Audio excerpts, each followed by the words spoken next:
devam etti.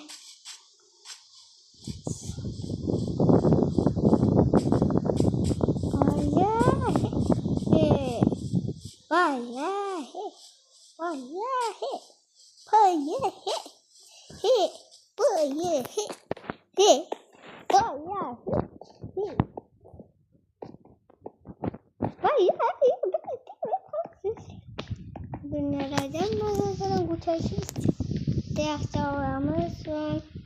Yemek dedik. Hayatım.